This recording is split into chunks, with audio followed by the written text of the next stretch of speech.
Perfect. So good evening, everyone. Hopefully I'm not shouting too much. And welcome once again at our 23rd meetup. Really appreciate that.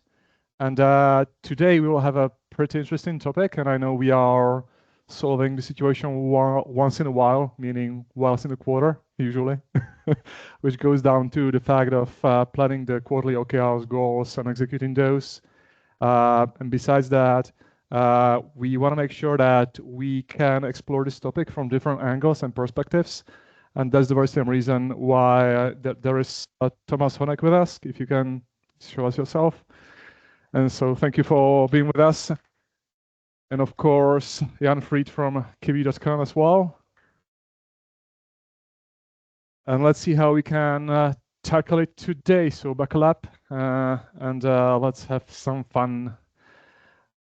I think you know quite a lot about our community, our principles, and the way how we grow. Actually, we are on a pretty great path of accomplishing our mission of building a Silicon Valley in Central Europe.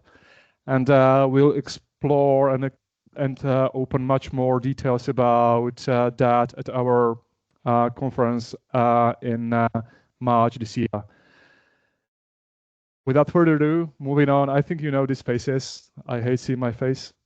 So let's move right away. Faces that I'm supposed to talk about, but I guess you know Soheila, Ivo, and Honza, who are trying us as our top ambassadors. By the way, they are one of the people who are making sure that we move forward with our community very proactively. You would be surprised, but these days we are something about I guess 13 people together that are working on this movement. Before we start, I have a privilege to welcome ITtrendy, not sure how to spell it in Czech,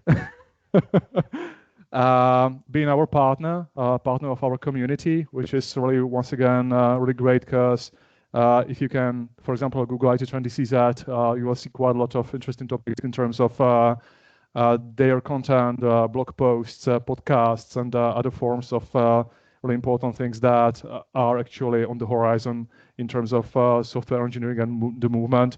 One of their pillars is, for example, the IT talks and so on and so forth. So again, thank you for being us with here and helping us to accomplish the mission.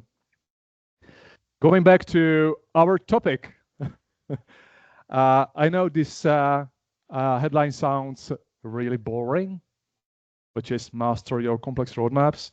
And I think we came up with a much more interesting title, which is true because if you can see our faces, I think it starts to make some sense. Having said that, it's a pretty complex path to come to some sort of understanding and interconnect the company's vision and mission all together up to the tasks and stories and epics of the teams that they are working on, especially when it comes to the sheer size of an organization such as Ceska, Sporitelna, and other large companies.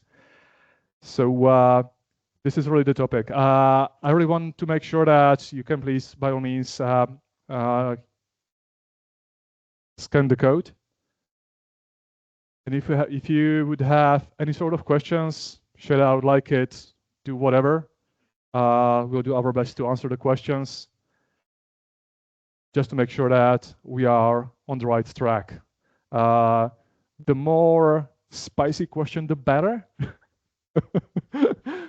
So today we don't need to talk about the diversity inclusion topics. Just please enjoy the way you are. So without further ado, allow me to welcome Tomas as the head of strategy from Ceska Sporitelna. And Tomas will guide us throughout a pretty good introduction about what it means to build a strategy in such a sheer size. So thank you for that, Tom. Thank you, Marian.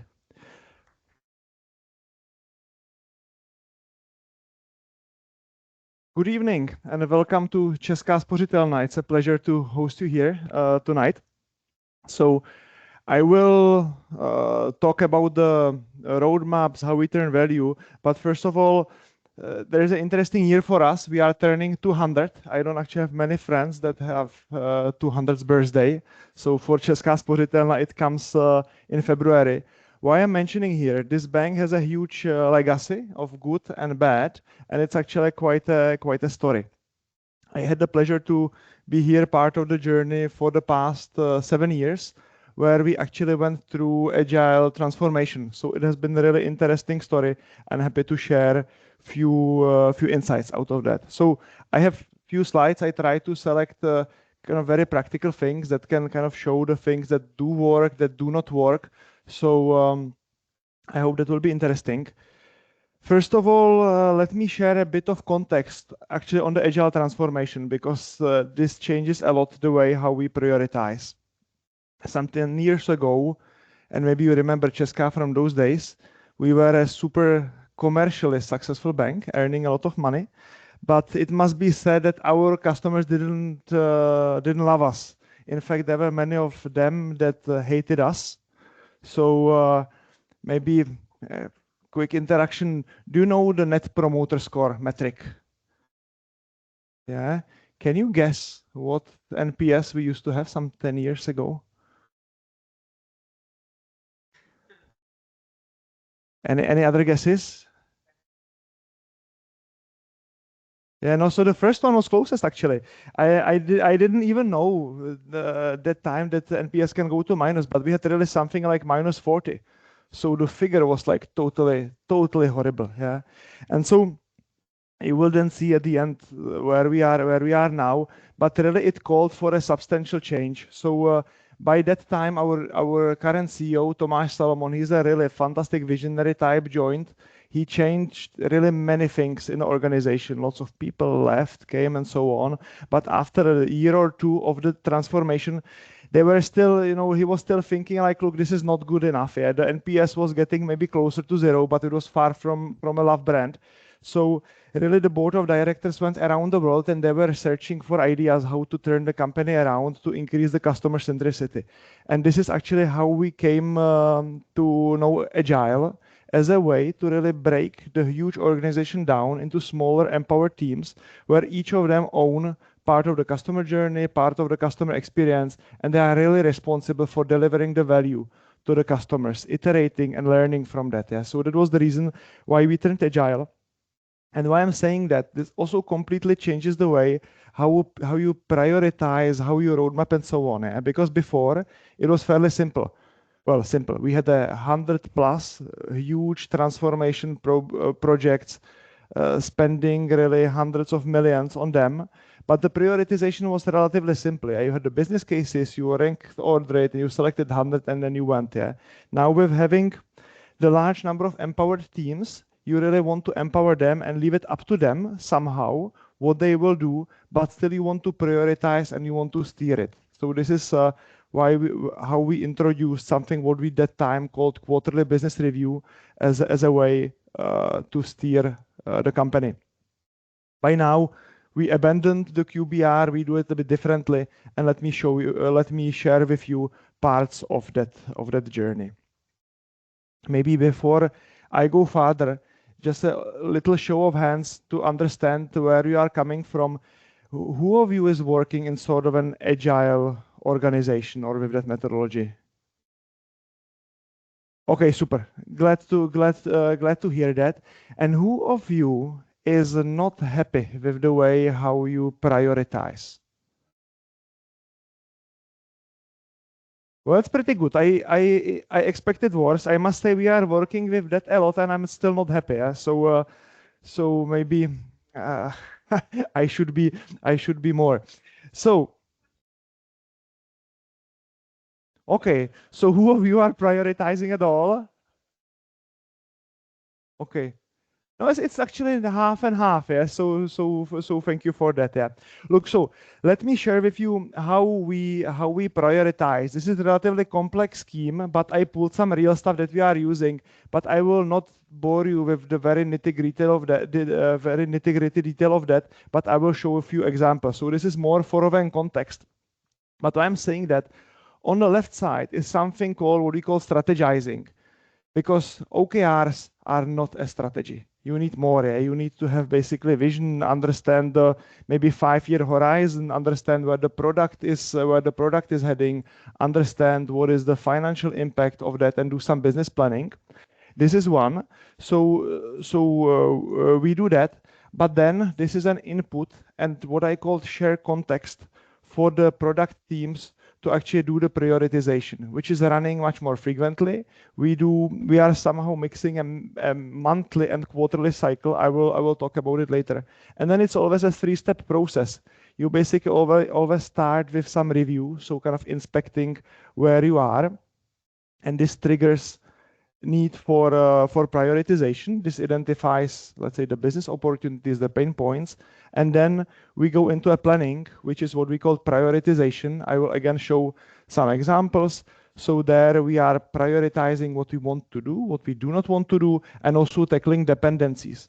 By the way, in organization of our size and our, let's say, product and IT organization is 2,000 plus people. So there are lots of dependencies. So it really takes, proper attention to solve it, to be able to actually deliver the stuff with all the synchronization, so it clicks towards the customer. So once you do the planning, then we work on that throughout the cycle. Maybe important to say that we do a continuous discovery. So all the time you are delivering stuff, but you need to search for new ideas, opportunities that you want to deliver next.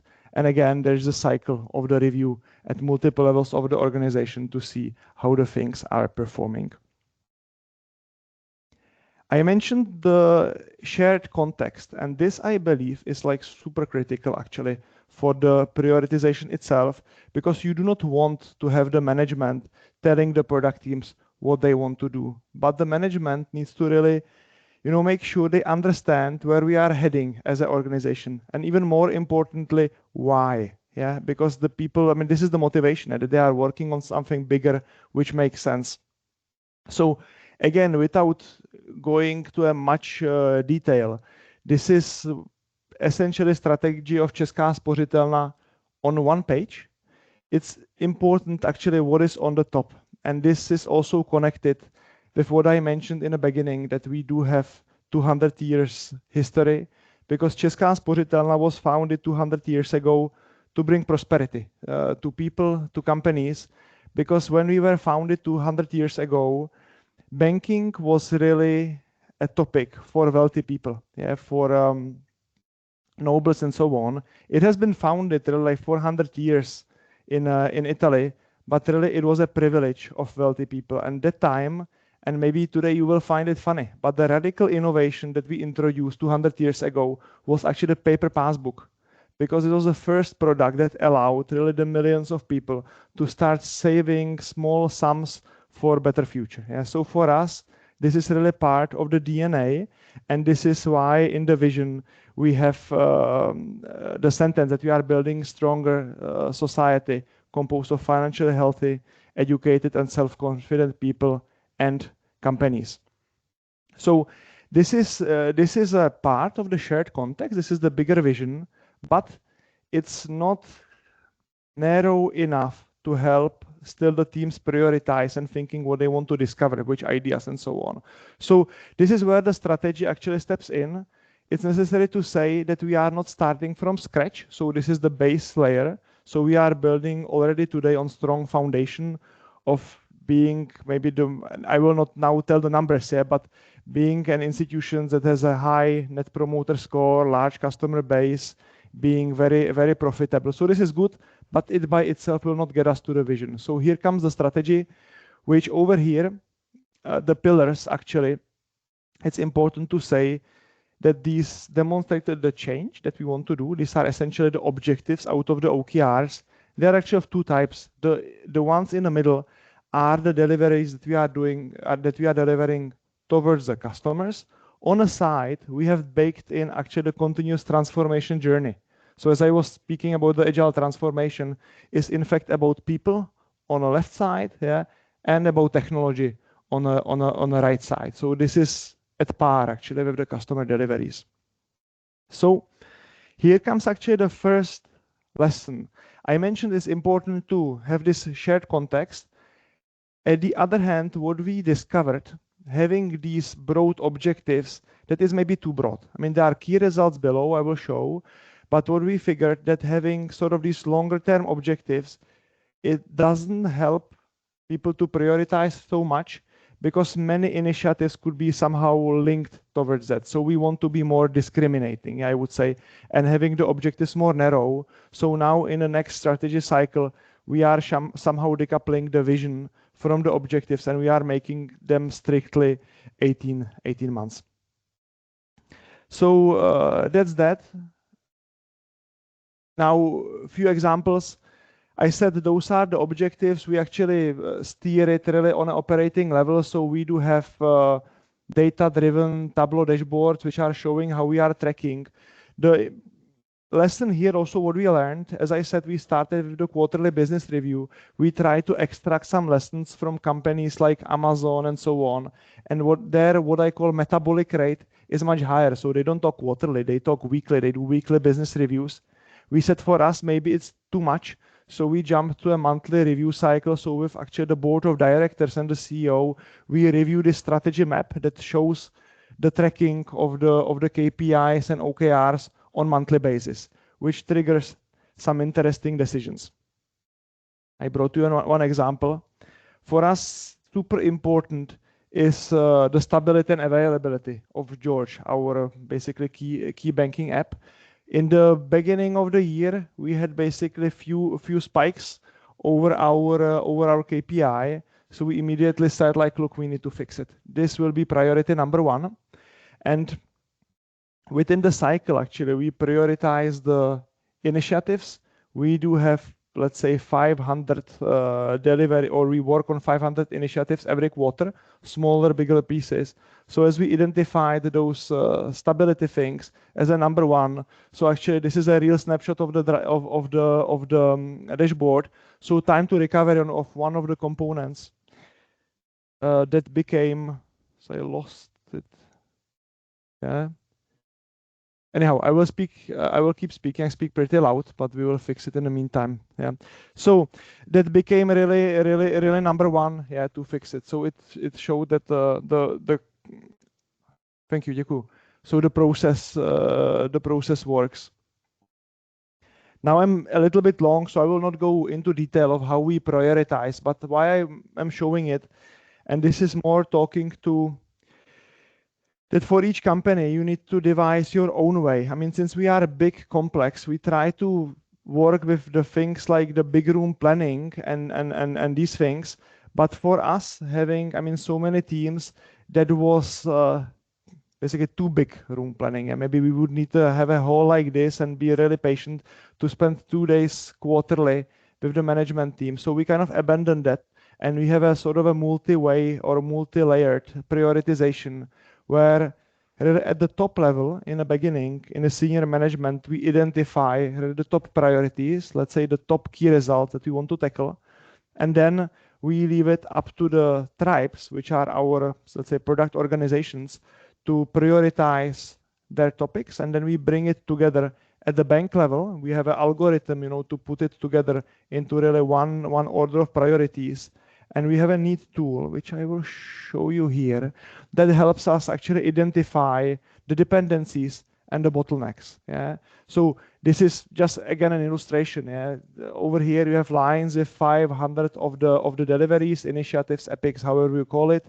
Then we actually do have 100 squads that are delivering it, and you see what are the dependencies towards each, and you can identify the bottlenecks. So then actually we, instead of the big room, we do something called a marketplace, where for each of these, let's say, bottleneck systems, we do a prioritization at the smaller table, and then we bring it to the big priority list.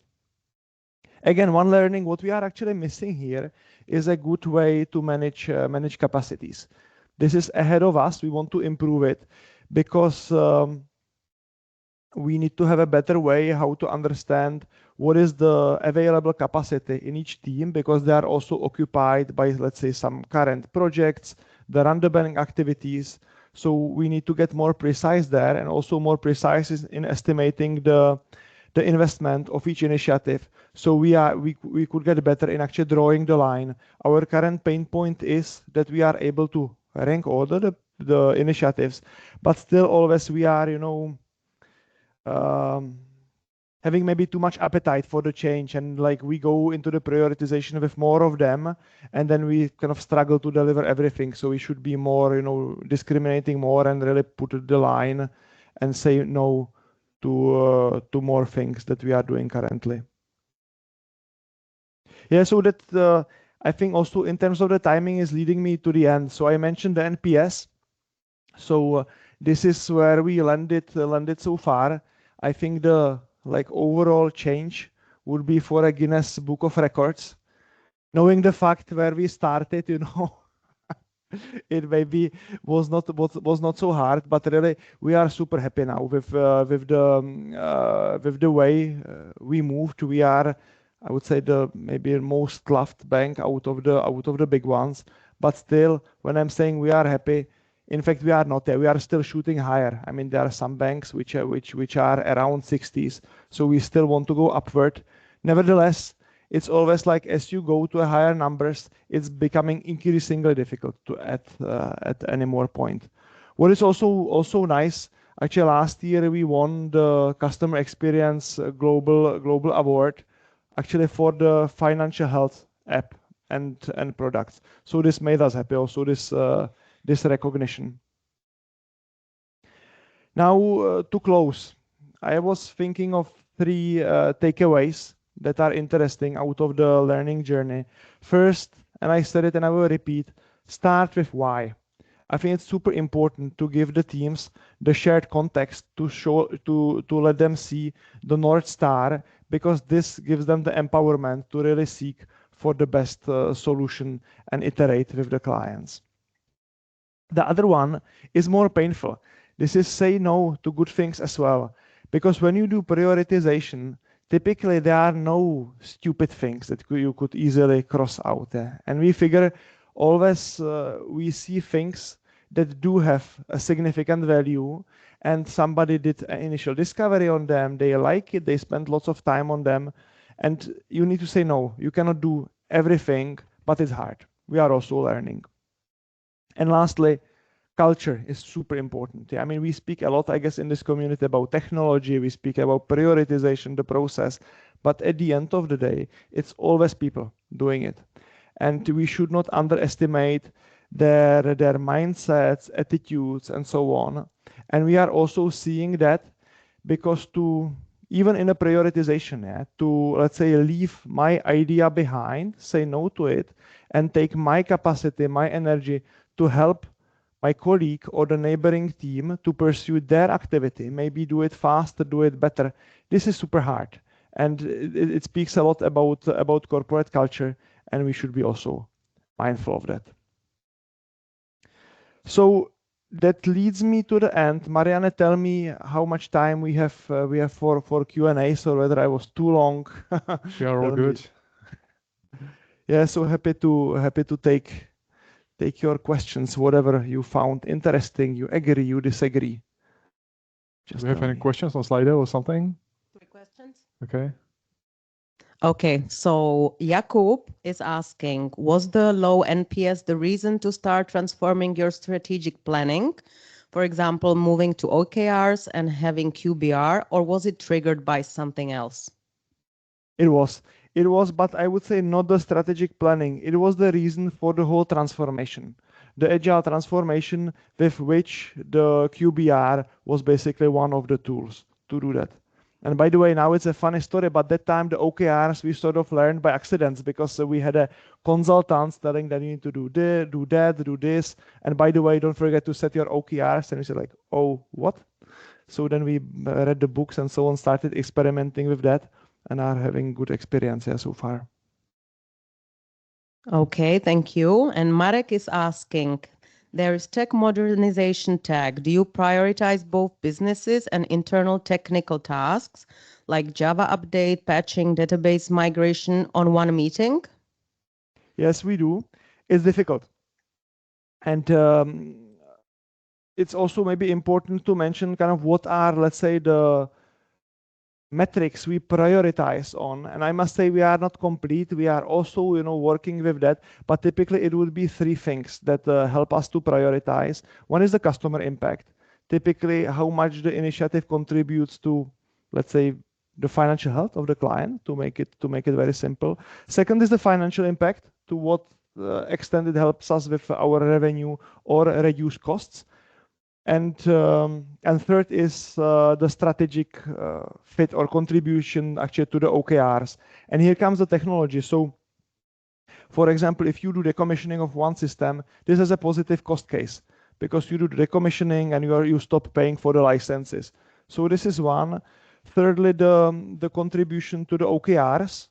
We do have, let's say, key result on our technology modernization, or for example, how much we bring stuff to the cloud. So we can actually also measure that. So we put kind of equal value, because sometimes there is you have an overall business case that is covering many initiatives, or maybe single initiative. It's hard to do complete business case, but you always have a contribution to some higher level goal. So this is the strategic fit.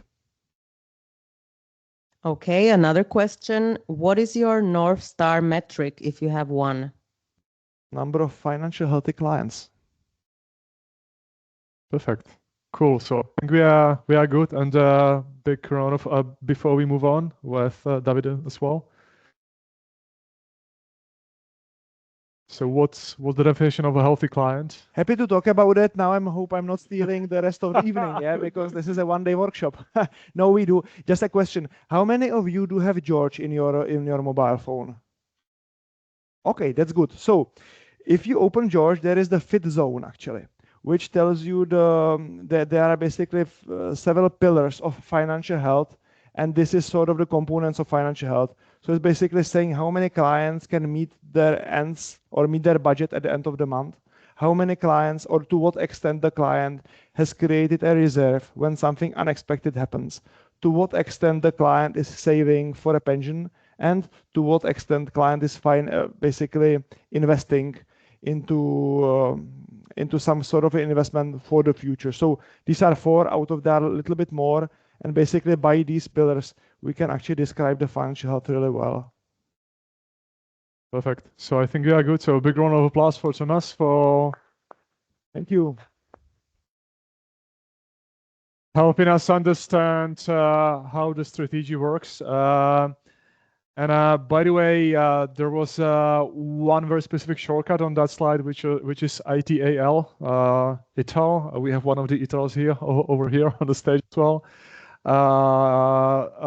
who are some sort of, if I'm not mistaken, area leads, basically, just for you to understand all these braveries.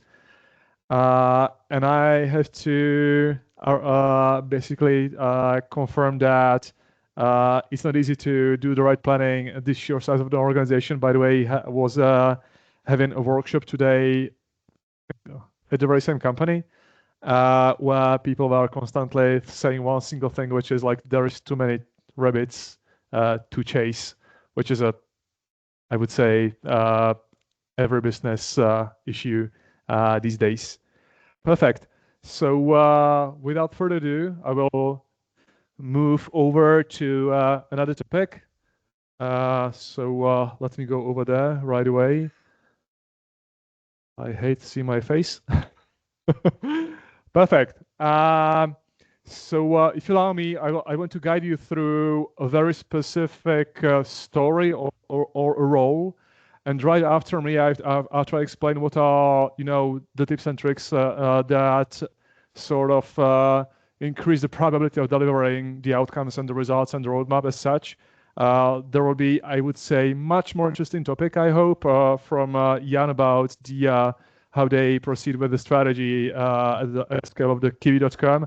Because there is more than do the quarterly prioritizations. Actually, just to spoil alert, you can move through the whole system as some sort of, moving window on the timeline, making sure that things move forward.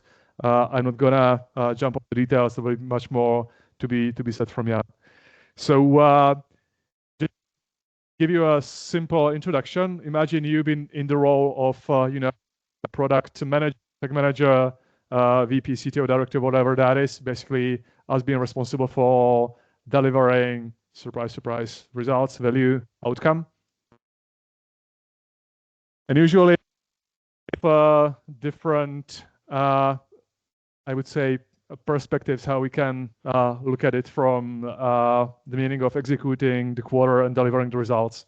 As I'm going through several companies, there are some companies who measure their, I would say, success in story points. I'm not kidding. There are some companies like that. There might be a better case, which is, companies delivering actually the roadmap. But sometimes, let's be honest, we deliver eventually 50, 60% of the roadmap for the third quarter. I think this is good enough. Nobody's complaining. We are sort of complaining amongst ourselves. We try to have some gut feeling about what's the root cause, trying to fix it. But again, of course, we want to deliver the results. There are companies who deliver, I'd say, higher stake in majority of their roadmap. And of course, in the day, you want to deliver the outcomes. And we shouldn't forget about it, because what's the most important to understand is that, and I'm sure we all know it, the roadmap is just a representation of the tactics, how we want to actually create that delivery and deliver the final results and final functionality towards the customer. So I want to guide you through some basics. I would say this is a college level degree, because again, there is, I would say, 40% of the company that sort of do the strategy and the prioritization right only. So let's make sure that we can actually tackle it. And usually, if you eventually find yourself in a situation that it's not a rule of delivering high stake of your roadmap, actually this might be very useful, and we will explore certain tips and tricks how to increase once again the probability that we deliver the outcomes and the roadmap in the end. So moving to a very specific example, just imagine of having a company of 12 teams. One team costs us roughly 1 million Czech crowns a month, could be. And in case we are in a situation that 2024 Q4, we delivered, I would say 50% of the roadmap, nevertheless capable to increase that to 85%, 30% plus, we might think that we are lucky to save something about 12 million only this quarter, which is not a small amount of money, right? So think of it this way. We might think of it as the amount of waste that we actually saved. It's always financial results. And by the way, in this case, we are just talking CapEx, FT costs, not mentioning the cost of delay by delaying certain functionality, not having the profit out of the new functionality, and so on and so forth.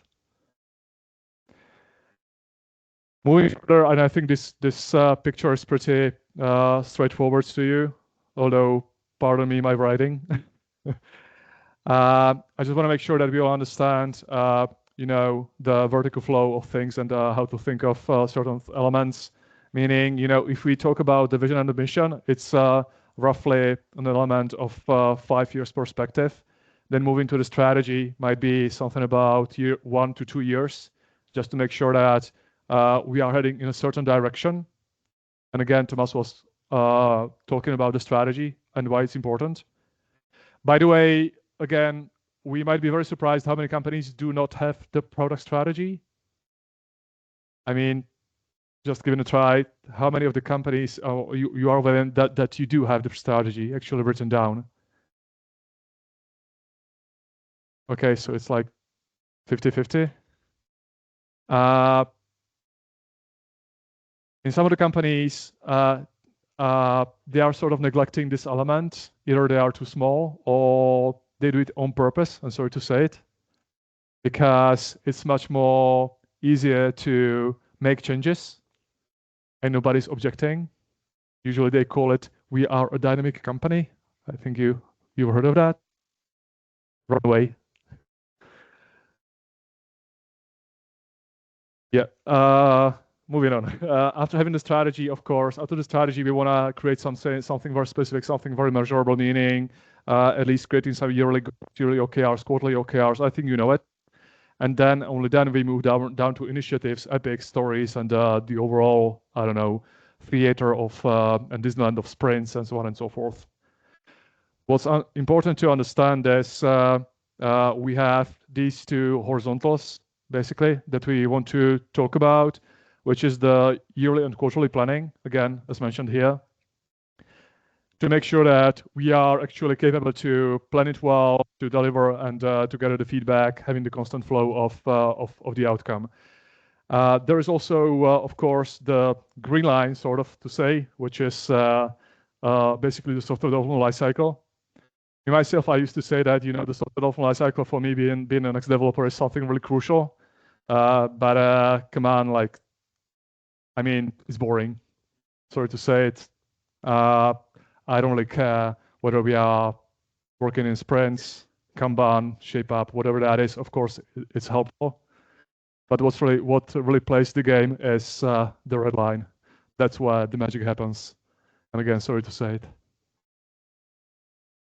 So I want to guide you through very specific items that can actually help us to increase the probability as tips and tricks to deliver the vast majority of the roadmap and the outcomes themselves. By the way, one of the examples here, and that's my experience, for example, from use where we started this sort of approach. And of course, they are much further these days. Nevertheless, if I wish some of the companies would just achieve this level, and that would be far enough in their case. The most important thing that I want to highlight here is that actually before running a new quarter, if you are running in quarters, is to ensure that you get your ammunition ready for the quarter, which is again the case of, you know, there is a company who just runs into the quarter. We are 2025 Q1 with no planning, and they spent a month about trying to find out, like, you know, what we are supposed to work on. Everybody's having their opinions. I hope you are further than that. In larger companies, you might find out in the end that you want to try to get your ammunition ready for the next quarter 4 to 5 weeks ahead of time and start this quarterly cycle as usual. So the first point is the idea submission, where imagine that, again, a bottom-up approach, each and every person from within the company is capable to express their opinion about what might be actually contributing to our strategy, regardless whether you are a VP, CTO, or a cleaning lady, which is really important. Again, this principle enables the bottom-up approach, which is not like, you know, just some sort of a master-slave relationship. The second thing, of course, 6 weeks ahead of time, might be a senior leadership expressing their opinion about what might be in the next quarter OKRs. And again, I strongly advise to use the word proposal. It's not something set in stone. You just want to review it with your let's say, senior leadership and the management that reports to you to gather the feedback whether we are marching in the right direction. If you don't do that, it's just a command. So imagine it's -5 weeks. If things go well, of course, there's some, let's say, correlation and disputes coming to an agreement. And basically, we decide to, this is it, we formally cascaded these OKRs down to another divisions, levels, and so on and so forth. I think you know it. And now it starts to get interesting, because after you do that, you want to really enable, again, the bottom-up approach, which is making sure that the teams are actually coming up with their own proposal. What are the best initiatives that are actually helping the company to achieve the results? So again, it's nothing like we are dictating. It's rather that you have the ownership, the autonomy of certain, let's say, services, features, and components, whatever that is. Let's call it a scope of responsibility. And as the OKRs go from the top, you have a backlog of ideas.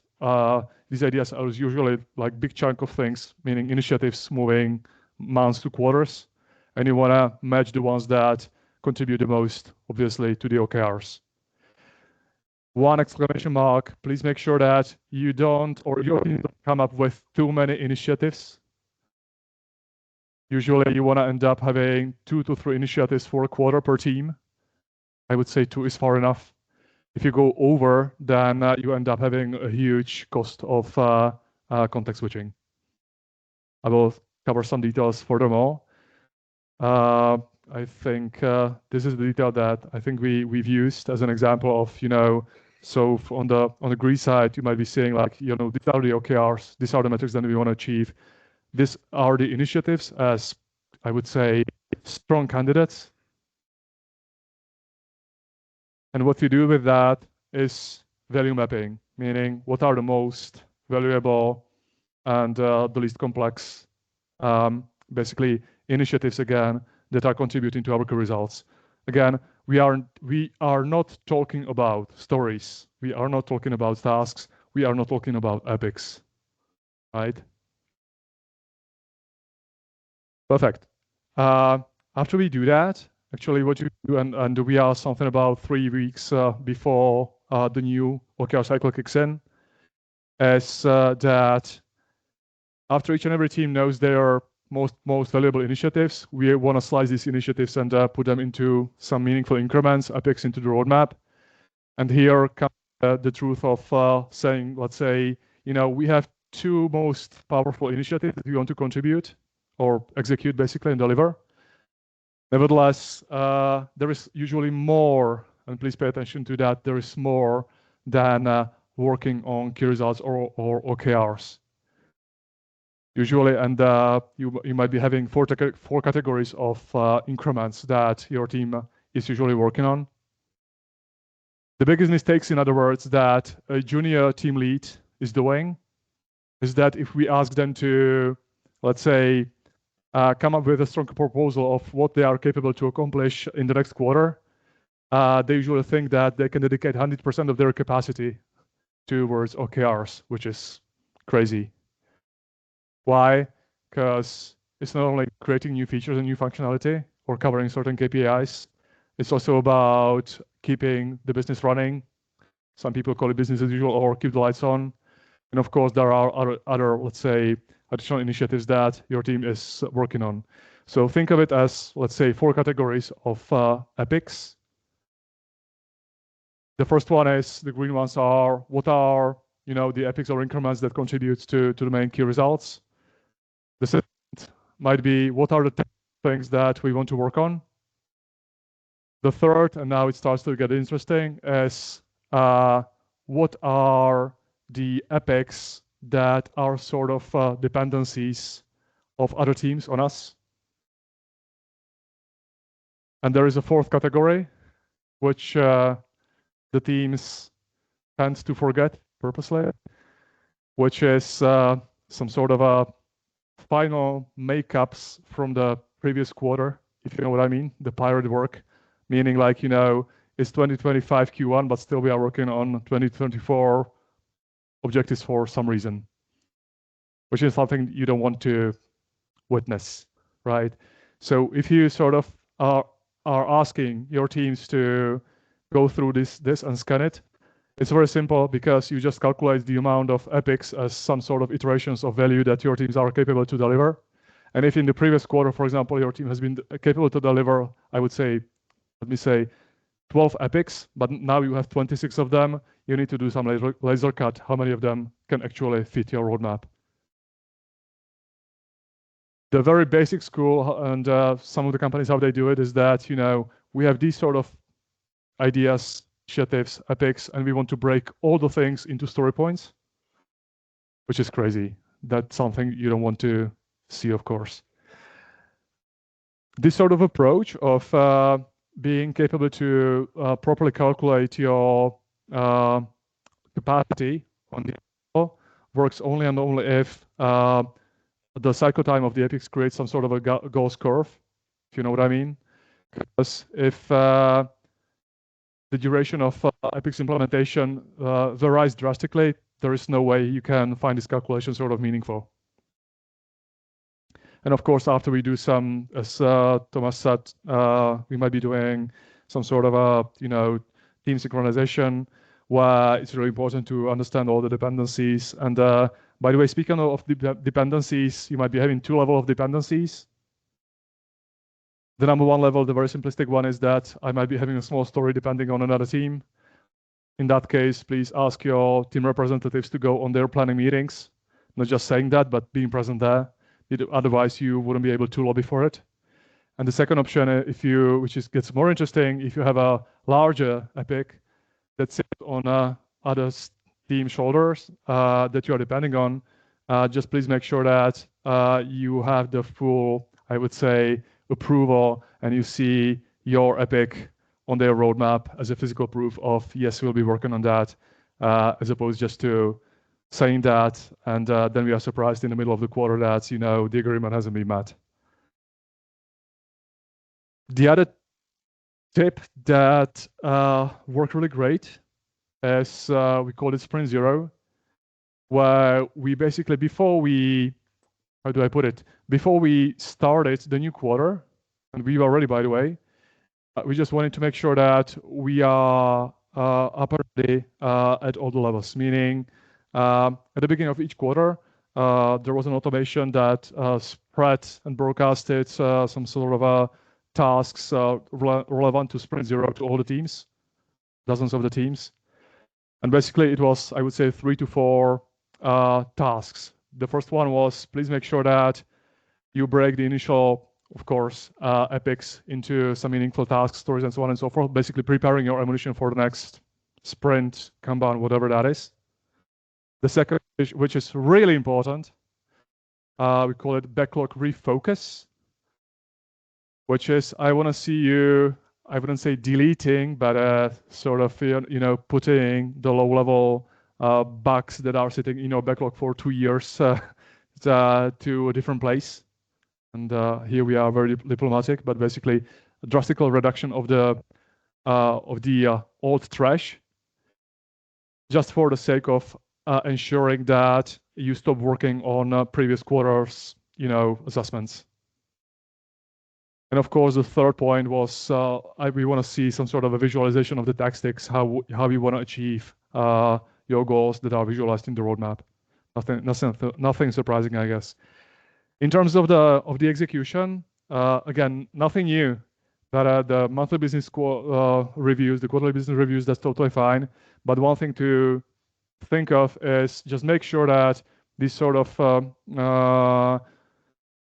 ceremonies are data-driven.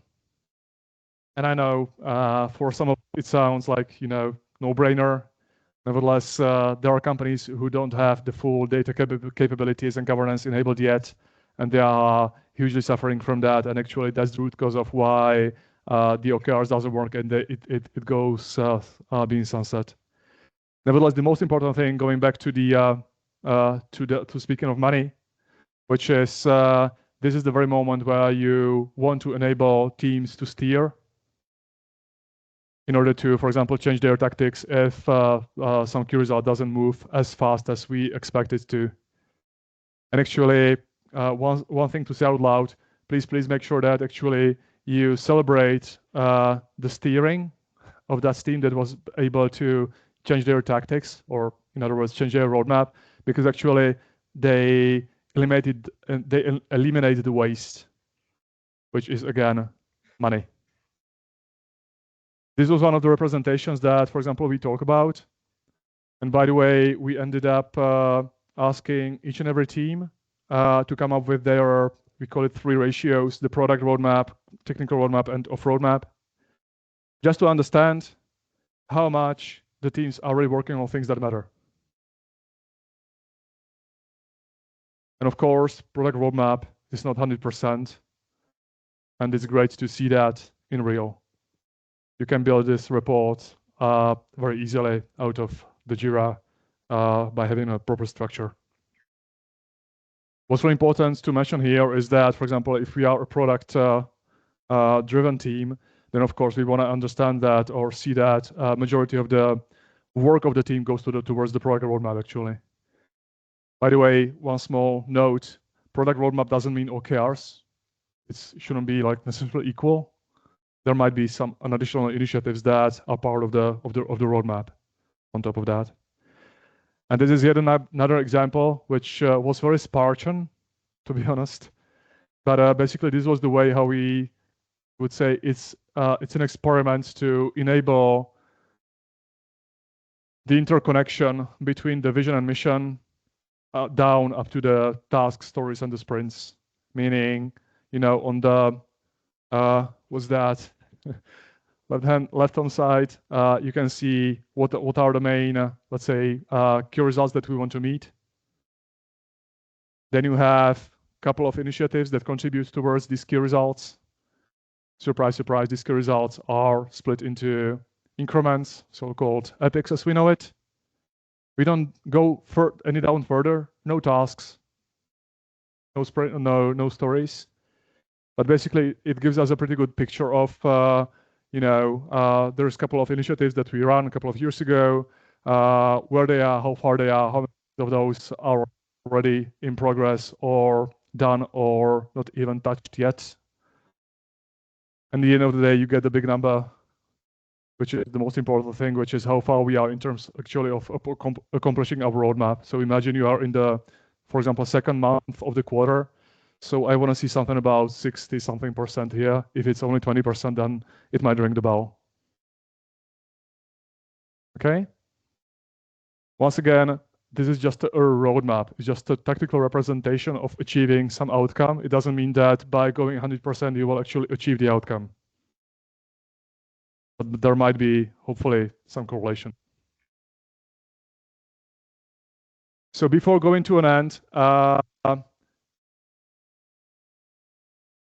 I'm having a question for you, which is, what's your experience and what are the biggest threats to not meeting your goals, your roadmap? What's your take on that? If you can please raise your hand. Okay, Jan, you go first. Reality. Can you be more specific?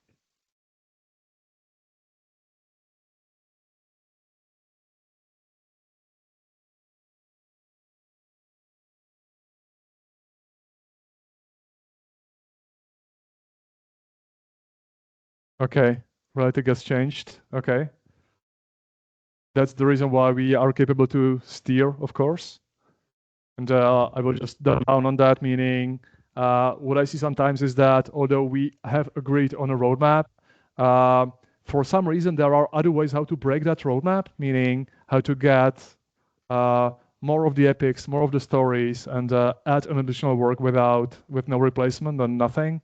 And usually that basically stops you. I think you experience sometimes the case of, you know, epics are taking, let's say, 4 weeks to implement, but all of a sudden these epics are growing and growing because there is more and more work coming in.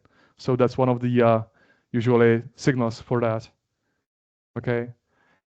Is there any other thought that you might want to express? Jan? Dependencies? Yeah, dependencies. I'll repeat. So the more dependencies you have, the less like you're gonna finish on time, in my experience. Okay. Yeah. Another one.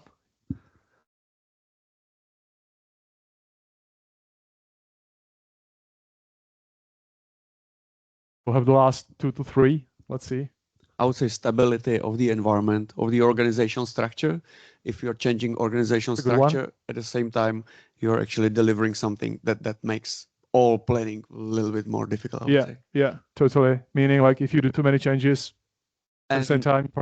And the market and the, let's say, disruptive changes that are happening out there, which are pushing towards top level management, which is then implementing and reacting to those changes by changing organizational structure, then all the plans is Yeah, becoming way more meaning difficult. having a situation of changing the organizational structure altogether with changing to how we work, and we call it agile, including changes coming from, let's say, the top management, and then you find yourself in a total mess, right? Exactly.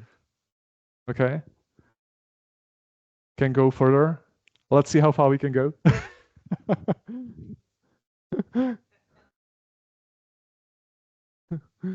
Yeah, we are over here. So two. The biggest obstacle I observe with my clients is believe you can manage dependencies. Having them is bad, and you can't manage them. You must reorganize teams to remove them, so then you don't even need quarterly planning and you can change priorities any sprint. That's a good one. I like that.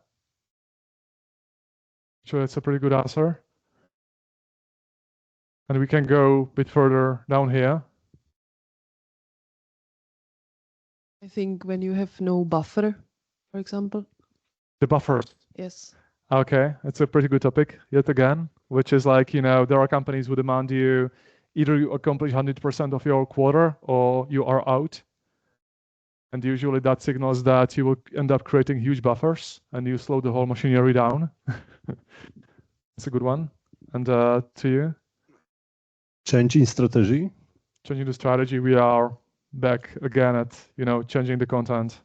Okay, perfect.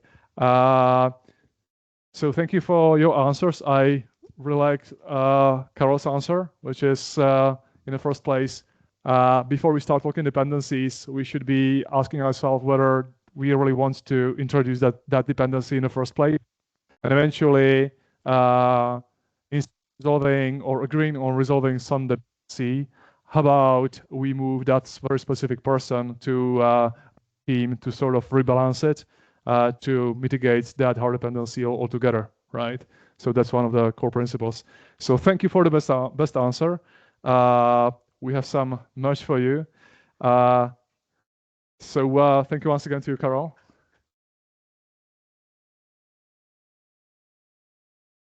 And again, I will go very quick, which is there are some danger zones, and usually that see in some companies, which is again, if you have no data, you're out of the game and your strategy doesn't work. The very good thing, and again, we have Tomas, we have Jan here, and they are very good representatives of the fact, please make sure that you have somebody who's taking care of the whole strategic process. Because if there is a COO or CEO or whatever chief strategy officer who might supposed to handle this system, actually it's a full-time job. And I think I will ask you, Jan, out of curiosity, how many people in Kiwi are working on the strategy as a team? I mean, like just to make sure that this process gets executed. 3 people, right? This is really important. So having a proper system, right? The other thing that I wanted to cover is that sometimes you see that the preparation process doesn't work. Meaning you start the new quarter and you try to figure out at the very beginning of the new quarter, like what we are supposed to work on. Again, like you start and you break down, you break down, which is very inefficient. And of course, sometimes we are missing the ownership, meaning like if there is no meritocracy or system that enables you to gain some benefits based on your outcomes, then basically you are done. So just moving to the call to action. The one thing that I want to say out loud, if you end up having teams that for some reason constantly don't deliver the outcomes, maybe it's time to say bye, or eventually it might be your fault because you haven't helped, you know, the teams enough. Okay, I think we are down with the mic. Pum pum. We can hear you. Okay, you can still hear me.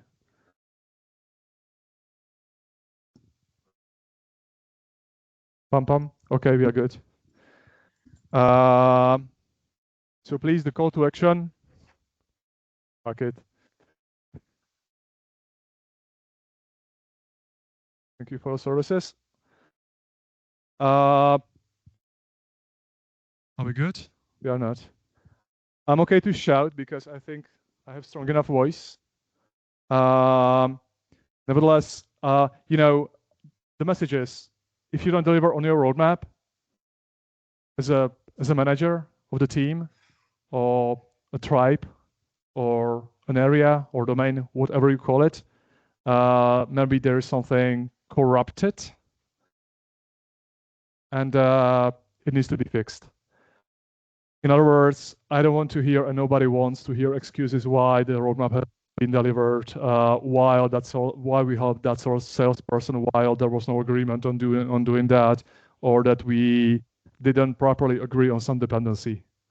It is your make sure that these sort of basics work in your organization and for your team.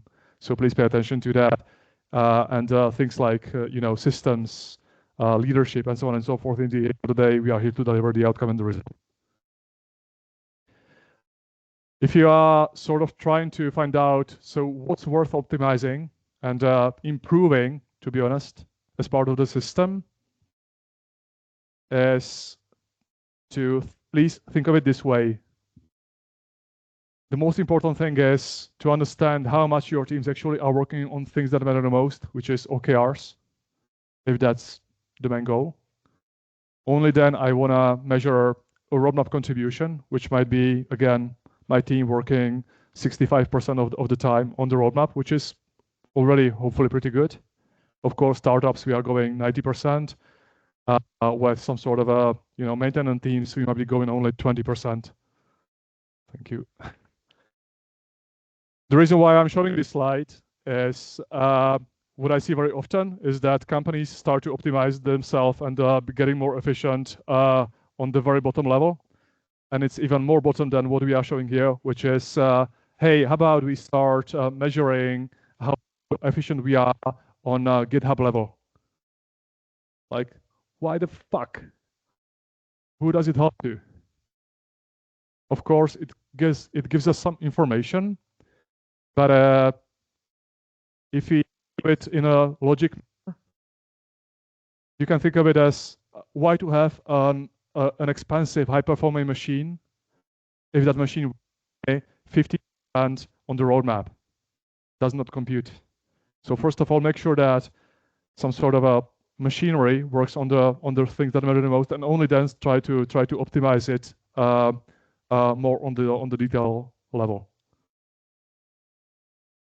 And of course, as I'm saying, please make sure that you think of the next quarter, couple of weeks, might be a month ahead of time. Otherwise, you will get hurt.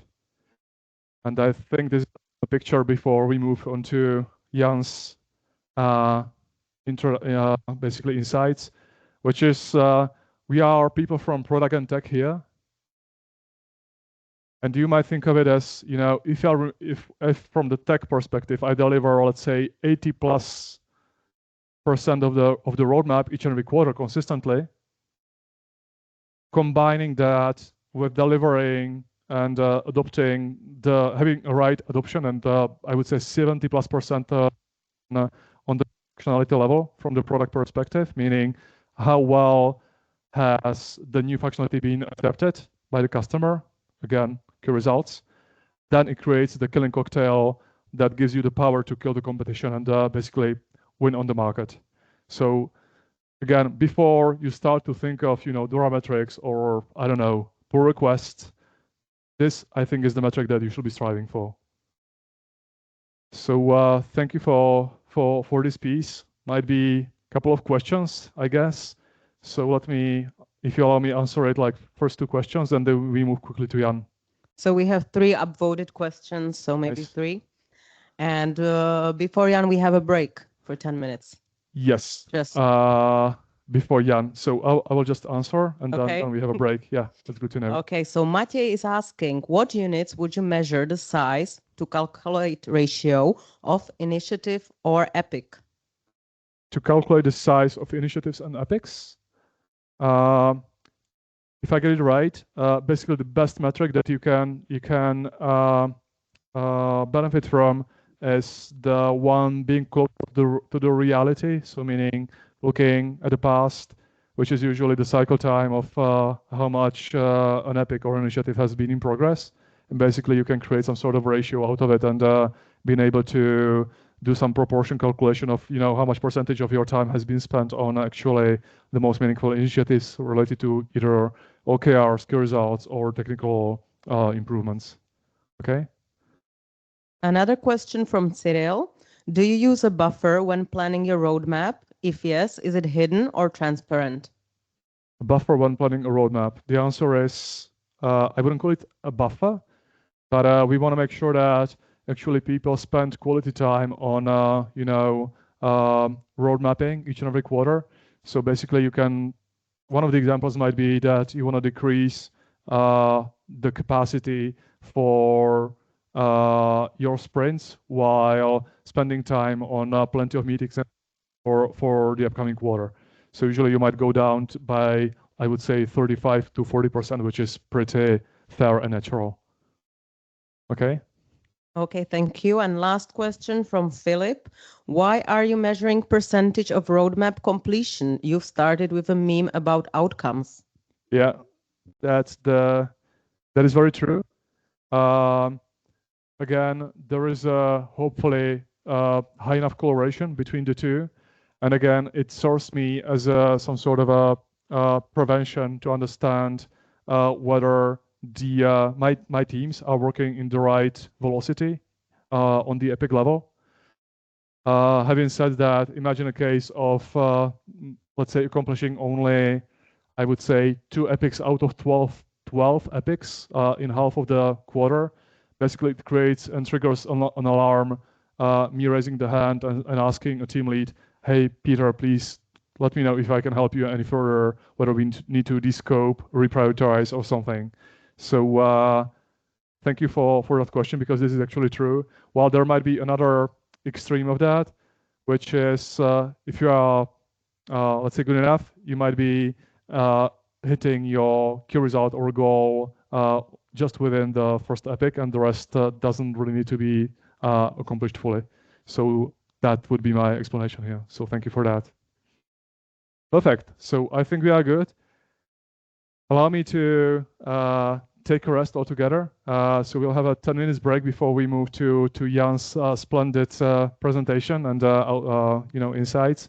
So let's enjoy it, and we meet precisely in 10 minutes.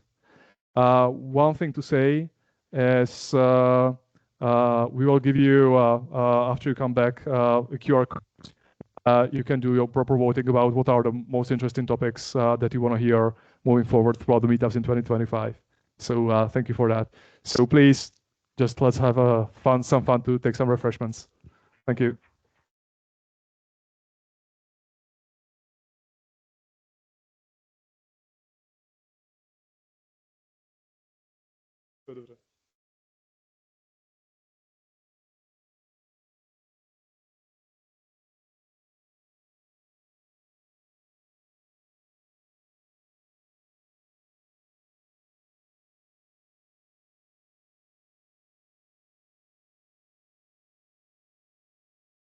Tak jsem to dala za break, jo? Nevím, proč to bylo úplně...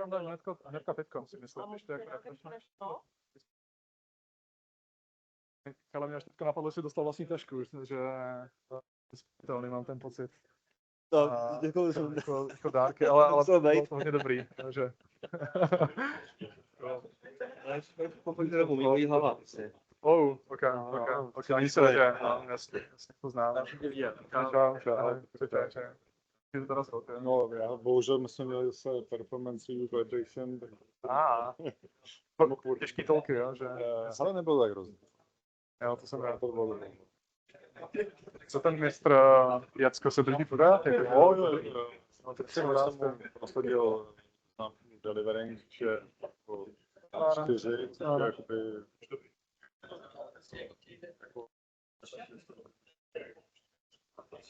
Na 3000.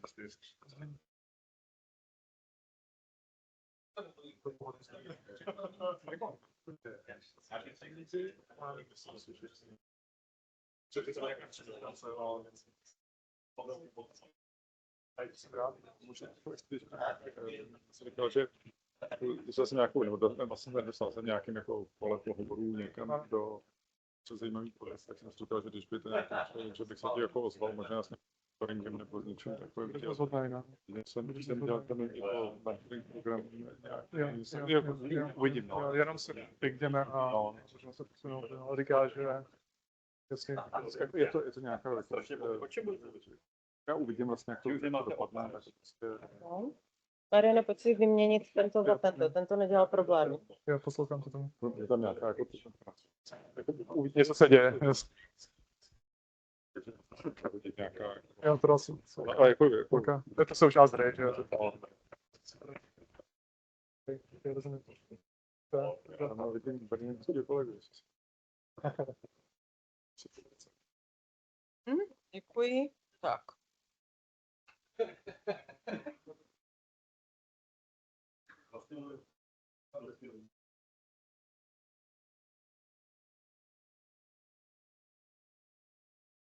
Tak vracím dvojku. Marian.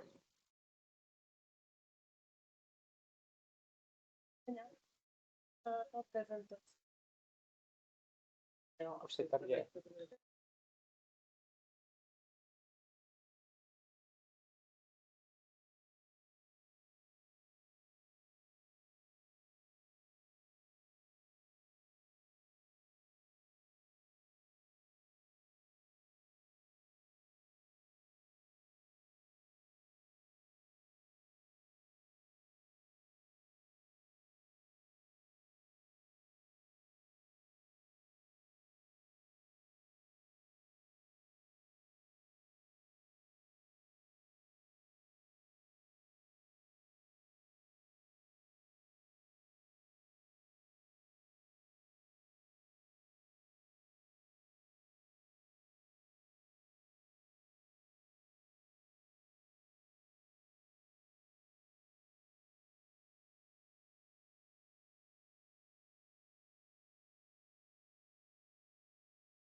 Jo.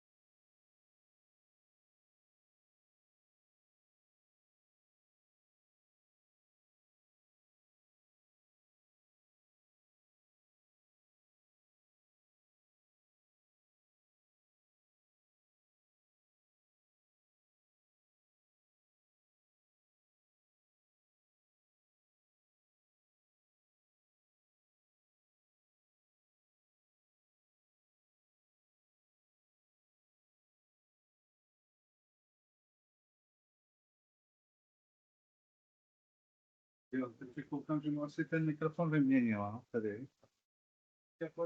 Jo, Super. Já, to je dobře, to já jsem si to poznamenal.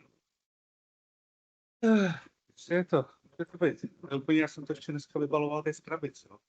Může být třeba i špatný kabel, cokoliv, no. Než se to odladí, to je chvilku.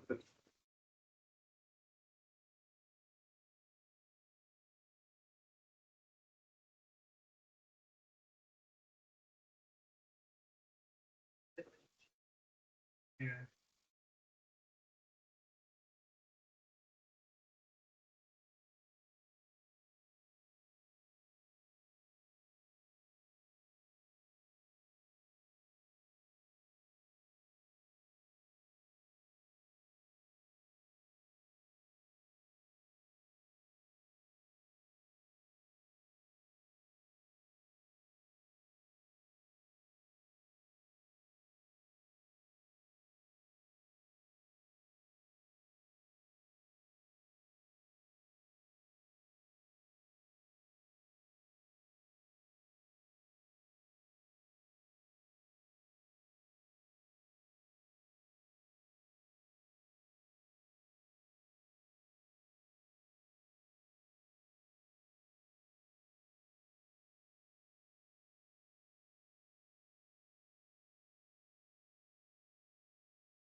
Check 1, 2, check 1, 2. Slyšíme se?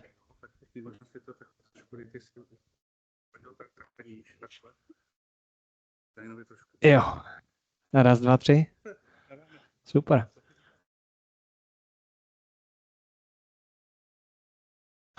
Okay.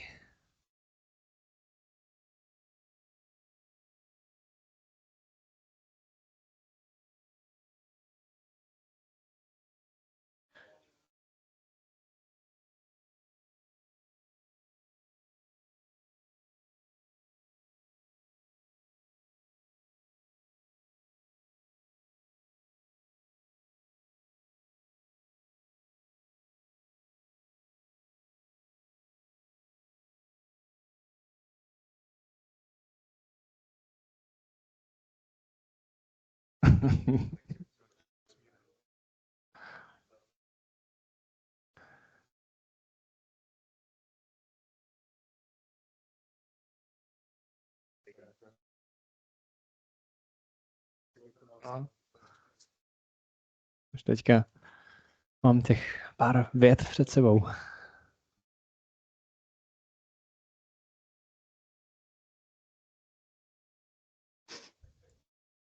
Máš nějaký kliker? No, se vemu.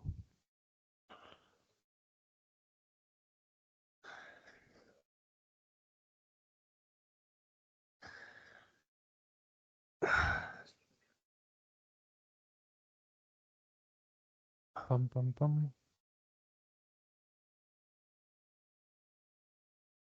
we've got 1 minute before we start.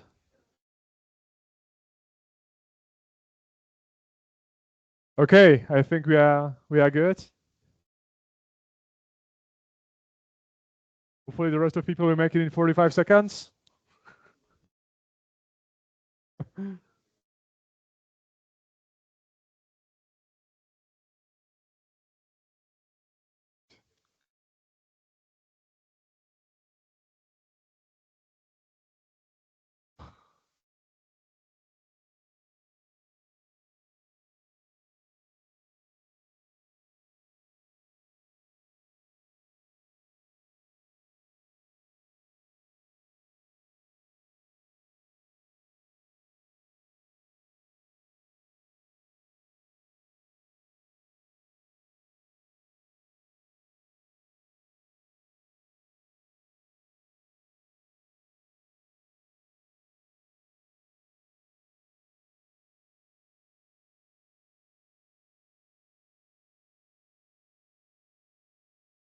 Ještě minutku.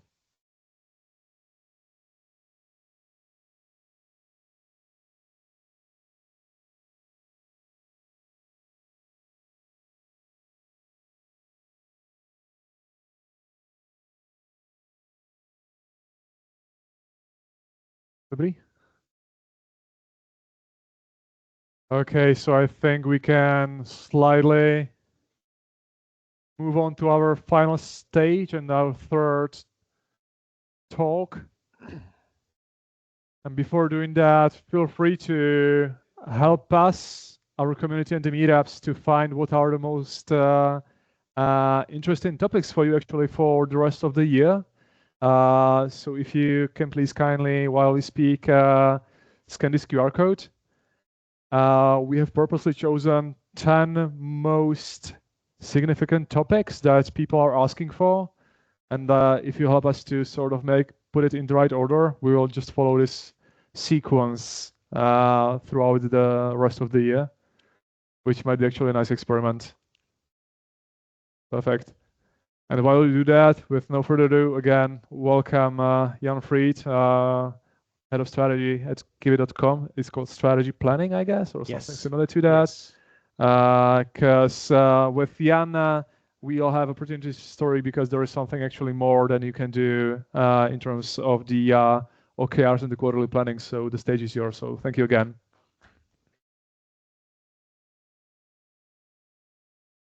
Hello, everybody. I think I can start with my slides. Well, that's my face. Let's skip it. So hello again. I'd like to start with 3 personal notes. So first, I really like planning and I really like everything about it because, well, it really gives you this kind of like an opportunity to like talk about the future and align your visions and everything. And I like to do it at work. I like to do it at home. My wife likes me for that because we always have like what ifs and all the plans. And then, you know what I've already mentioned during Marian's presentation, then the reality hits, right?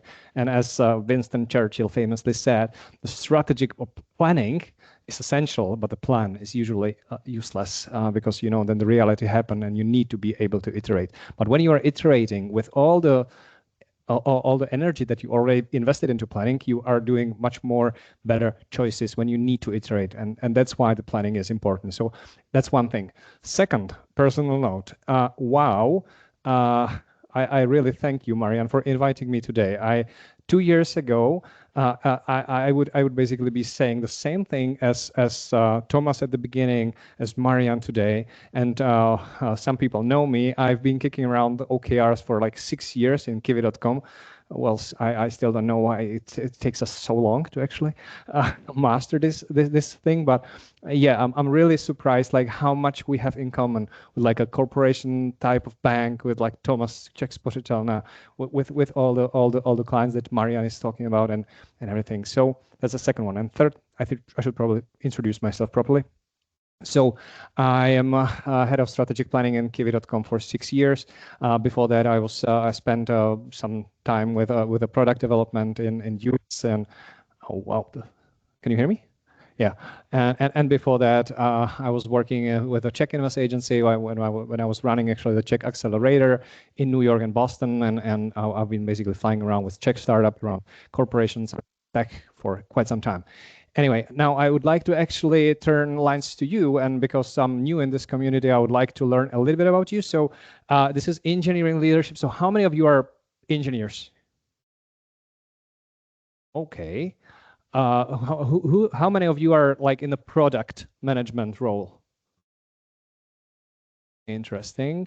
How many of you call yourself middle management? Interesting. How many of you are the senior leadership, the C levels? Wow. Interesting. Okay.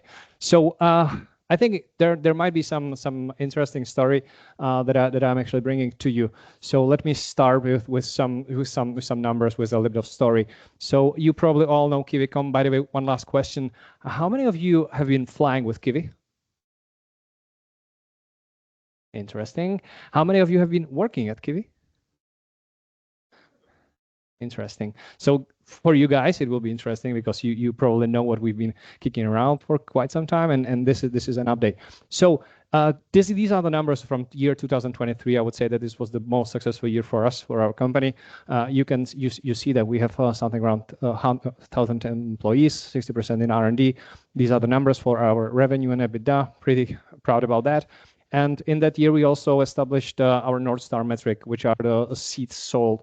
And imagine that we've actually seen 25 million seats sold, which is a very interesting metric for us. And imagine that there are 4 billion seats sold annually. Imagine the opportunity of the market, right, for us. Nevertheless, in 2023, we were basically running our strategic planning based on the OKRs, based on all the best practices that you've heard from my colleagues or peers here. We actually had two levels of our company, of our OKRs. The first one was actually on the top, the company OKRs, basically what Tomas was saying. Then we basically cascaded it to the department and domains. So the domains had their own OKRs, which were supposed to be connecting to the OKRs, and those domains were actually building their own roadmaps. What we actually learned, it's a painful process. It's very administrative heavy process, and it's basically slowing us down. Also, we've actually realized that even though those OKRs by the book and by the definition should help us overcome a lot of obstacles, we still have those obstacles, and the OKRs are not the only thing that can help us actually. So one of the things is that the domains were still working on their OKRs, so they were basically still creating a little bit of silos. So once we are actually facing some cross-departmental initiatives, there was lack of ownership, like who's actually responsible. There was like a little bit of finger pointing, who's responsible, who's the dependency, why it actually have not been delivered on time. Some of the company objectives were basically defined by the leadership and were they were not tangible enough for the teams that were actually working on those initiatives to make sure that their initiative, their projects, that the Epic are actually contributing to it. So all those problems and inefficiencies were actually driving us to think about what can we do differently. And then last year, 2024, fortunately, I cannot share the numbers yet, but it was a year of transformation. Many of you who are following the updates probably know one or two or three things around us, but the most important thing for us is that 2024 was really market transformation, not only in travel, but also in tech. You all probably follow all the things that are actually happening in the tech field, how the tech valuation of the companies on the are moving.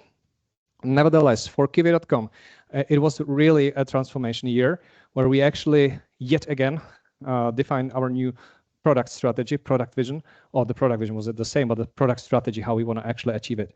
What we put on top is actually the customer experience.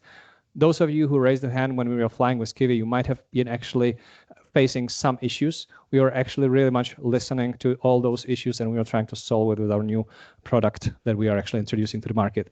Another thing is that we used to be called the disruptors, and we are kind of like working against the airlines. Now we are actually trying to use the power of the airlines and power of the cooperation with the airlines for the customer's sake. In 2024, you probably know Oliver, our founder and CEO. He actually really needed some super action. So he basically defined like 7 key transformative initiatives. He basically went full founder mode, and he basically transformed the company as you probably have known it if you've been part of it. Basically, we've been testing some things in H1, and in H2 we've been actually like launching it to production and to the markets. In H2 we saw that there is a product market fit on a very small limited market where we were testing it. We were kind of like optimizing the unit economics and making sure that all the bookings that we are actually making are either bringing a better customer experience to our users, or it actually has better unit economics. Now it's actually time for us to really like scale it with the proper GTM, go to market. And there's one new, probably most interesting things for this audience, and this is something that we kind of like, I don't want to say ditched the OKRs methodology after a few years, but basically we kind of like upgraded it. This is something fresh out of the oven, so I'll be more than happy to actually get your feedback about this. We've actually piloted something in Q4 with a limited scope, and now since January we basically are running the whole growth initiative based on MATS. MATS, if you've ever heard about it, stands for Mission Aligned Teams. Is anybody familiar with this framework? Perfect. So this is the new thing that we've actually implemented and been all around. One last thing, the revolution around AI very much helped and very much transformed the way how we are actually supporting our customers within the customer support. So the mission aligned teams, that's the topic, or maybe the most important thing that I would like to talk about today. Basically, it was a change of ways how we work. This is probably the most interesting picture I'm going to show you today. That means that we basically defined main missions, or you would call it an objective, but basically an area that is not for a domain or department, but basically it's a topic, it's an objective for the whole company, and we needed to make sure that we actually align all teams that are necessary for this particular mission. We've defined 5 of those missions, and we really needed to make sure that all the product engineers, but also the commercial people, the support, and everybody from the legal are actually on this mission. Can you hear me still? Right, good. So basically we needed to establish some sort of like a framework how the domains that are still responsible for their business as usual, and I will get to that later, actually dedicate their teams to those missions, and they optimize their work towards those missions. It's designed to actually be cross-functional framework. What's really important for it that every mission has a clear one-person senior ownership that basically is responsible for end-to-end delivery or end-to-end mission delivery, I would say it. The pilot that we were actually running in Q4 showed us that it's very efficient, and things that we are implementing together with MATS are we are trying to cut all the corners and all the things that are actually slowing us down, and we are really trying to be really efficient, focusing on the outcome that what we need to deliver, and basically cut everything that is unnecessary in the process. It does not matter for the shared service parts of the company. Basically, this is all about the added value departments. The R&D is basically leading, and commercial parts and the rest. So what's the strategic planning approach with MATS? First, let me remind just this is how it all starts. You know, the leadership and the whole company needs to align behind those words. Probably some of you might think that defining vision, mission, and North Star metric could be some sort of like a corporate buzzword or a different word, but it actually really matters for us, because whenever we talk about anything that we are actually launching with Kivicom, we think whether this actually tick these boxes. What is our vision for the future is that we really want to build a global app that makes air travel simple for you. What is our mission? What we do every day when we try to go to work is delivering innovative product that put travelers first, not the airlines, but the traveler. So the customer experience, anything that we will be launching is actually made for the customers now. And then the North Star metric, anything that we are actually launching needs to make sure that it's adding a value to the number of seats that we are selling. And again, this is a North Star metric that we are measuring and showing in every single presentation. So the steps that we've took when we were actually defining this year's roadmap. First of all, we really spent a lot of time, significant time, in business modeling. During this transformation, we needed to take all the possible ifs into the context, and all the ideas that we had from the research and everything we put into the business modeling. So we were really kind of like confident about the data that the transformation can bring. Second, we built a financial plan, or you can call it a budget. Basically, both the top and bottom lines needed to fit together to actually deliver the rule of 40. And then again, who's familiar with rule 40? I don't want to test you, so I will tell you. The rule 40 is actually a definition for a healthy growth. So it's a combination of revenue growth and cash EBITDA margin, basically the profitability of your company. And these two numbers, the relative numbers, should together make 40. Revenue growth or plus the cash EBITDA margin, basically the EBITDA of the revenue. So this is very important number for us, because this is how you evaluate a healthy growth of the company. Investors like to see it, and we all would like to stand behind everything that we put to the roadmap, that it actually brings value to the revenue or efficiency measured by EBITDA. So then we get to building a strategic roadmap. You all know that growth is always a top priority, but we had like a lot of discussion back and forth before we start discussing and debating growth. We really needed to focus on the business as usual, the BAUs. The BAU, how we define it, and we define it specifically critical BAU, what we need to work on before we actually start talking about the growth, was protecting our baseline. And the baseline is very important for us, because then comes the growth. You cannot over-index on the growth unless you really make sure that you defend your baseline. Second thing was to define those mats, and it needed to be really like a limited number. So now we have 5 missions and mission-aligned teams, and that the teams are all familiar with how we see and how the leadership sees the growth, what is important and what is not important. I think it was part of your presentation to really define what is part of the growth and what is not part of the mission. And then basically there is a question like why we have the rest on the roadmap. Should it be there, or maybe are we missing something? Then defining the targets based on the financial plan and the business modeling. That is already some sort of like a scientific approach. And we needed also this debate on the targets, also from top down, but also from the bottom up, whether this is actually doable.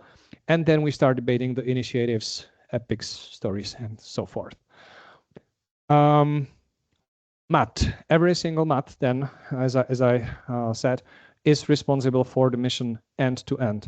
That means the MAT is planning with they are basically requesting the capacities, and they are defining the initiative that the MAT is responsible for, and they are defining the experiments, they are defining the hypothesis, and the main goal is achieve the targets, achieve the KPIs that the mission has. So every single meeting that we have around it, and I will get to it later, it's not we ditched the QBRs, the MBRs, we basically track the bi-weekly process, and we have steering committees, and every time we basically start, this is what we must achieve, this is how we're going to do it, and this is our progress so far. So this is the number one thing. Secondly, all initiatives broken down into the scope and how many mandates, so what's the size. It also took us some time to kind of like unify all the different teams when they are talking about initiatives and epics, and what is their hypothetical impact to the KPIs, and what are the involved teams to basically discover the dependencies. So basically the first step for prioritization is to prioritize on the MAT level. Then we basically try to break it down, as Marian basically nicely put into the time. Now you cannot hear me. Can you hear me? Cool. Sorry. So the Q1 roadmap basically is broken down into a much better granularity. So it's not just initiative, but the epics behind it. And all those words that Marian was saying about like the right granularity, the right number of initiative, the right number of epic, the all that matters. And really, this exercise was very beneficial for us because each team saw it differently. And we ended up with, and I'm sorry, I don't see Karel here. This is one of the key takeaway. We basically then put it all into the master roadmap. So even though we had a prioritized list of initiatives and epic per month, then we actually multiplied by 5 and we created a roadmap for Q1 that actually has something around like 185 epics now. And we all see the priorities. So whenever we have an issue with a dependency or we have an issue with what is more important and what is not, then we basically go to this master roadmap that was already prioritized company-wide. So this master roadmap is sort of like a key for us, and this is new because before that, each different domains and departments were working in silos and creating those kind of dependencies. This is the last slide. Then I would like to get your feedback and questions to this framework. This top-down and bottom-up approach, super important. And I forget to draw a cycle because this is a cycle. We actually start from the top with defining the vision, doing a lot of competitive research, and basically from our CEO, main let's say features or the way how he sees the product going is going top down to those mats and to those teams that they basically start with the ideating based on the customer feedback, based on their UX research, based on all the discovery that they are doing on the feature, on the initiative, on the epic level, to basically calculate what are the mandate capacity, what are the KPIs, what is the ROI of each and every initiative and epic that is going to the roadmap. Then we basically blend it all into the master roadmap and we prioritize it again. And then we start executing. And again, as I was saying, we did kind of like a monthly or quarterly roadmaps with like a lot of memos flying around everywhere.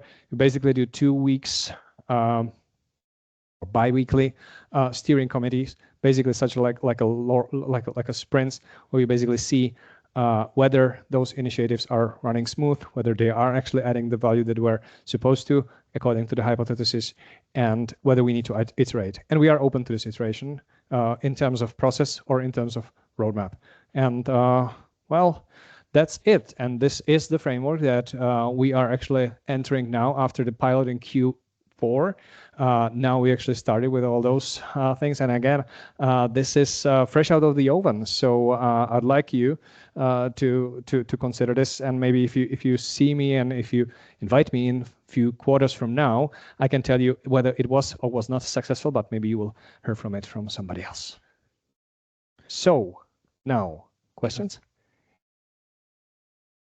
Yeah, we have 2 questions. So Zora is asking, it seems to me that you didn't have cross-functional teams or cooperation between departments, and you overcame it by building a team department around an objective?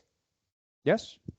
I mean, yes, we have the objective that is actually showing how the teams should be cooperating and what is really important. Yeah.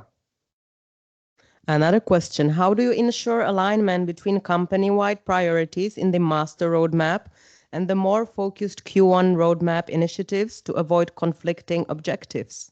That's the same thing. The master and the Q1 is the same thing. Basically, the master is a long list, and then we are basically focusing on the things that are prioritized for Q1. Then we have a discussion whether it makes sense to actually have it in Q1 or whether we move it to Q2, and then we break it down and continue in iterative process as well. Yes. And we have 2 more questions. Do the strategy include any competitors' actions on the market? Very much. Yes.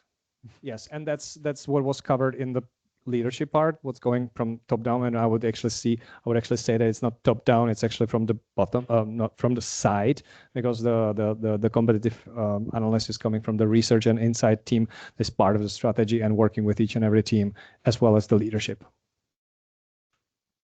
So Zora is asking 1 more question. So can you summarize the difference in OKR and MAT?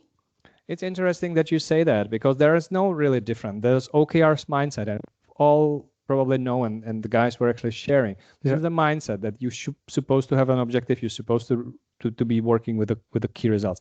It's the same thing. The mats have their objectives. It's the mission. They are focusing on something and they have targets. So it's just different wording, but basically they are using the same mindset.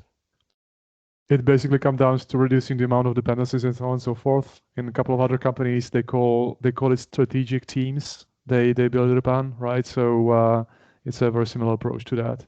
Perfect. Yeah. So I have a question. Yes. I just wanted to ask, if I understand correctly, you do not mind the redundancies or same things being developed across multiple different mission teams, as long as they are autonomous and they will actually. I would not say that they are redundancies or similar things. On a technological level, they might be solving. We have a tech roadmap on the side. And tech roadmap is so cross-cutting concerns on technological level are solved by somebody else, not the mission aligned team. Well, there are either engineers who are part of the missions, that they are already part of the discovery and part of the process, part of the planning, basically, or it's actually a technology roadmap which is on the side of the mission. It's part of like a critical BAU, because sometimes you really need to work on things that are necessary. And maybe one last question: do you actually work with facilitators, or how are the teams able to come to a conclusion actually when they are needed to be aligned? How do they find? Well,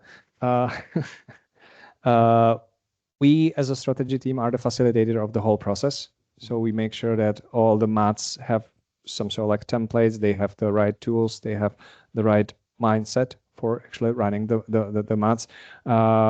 They basically used to work with the teams, and the teams, it's interesting that the team basically also have a roadmap. On their team roadmap, there's either the BAU or their contribution to the mat. So basically there's also this kind of like an aspect of the team's capacity. And again, what's really important, the BAU, critical BAU comes first. Okay. And then they decide whether they prioritize thing to mat 1, mat 2, and they say that they don't have capacity for mat 3, then basically this message needs to be heard, and the mat 3 needs to reshuffle their priorities because the capacity is not there. Okay. Thank you. Perfect. So I think we are good, and thank you, and you, Jan, for demonstrating, this unique approach. So again, very good applause, and thank you for that. Thank you.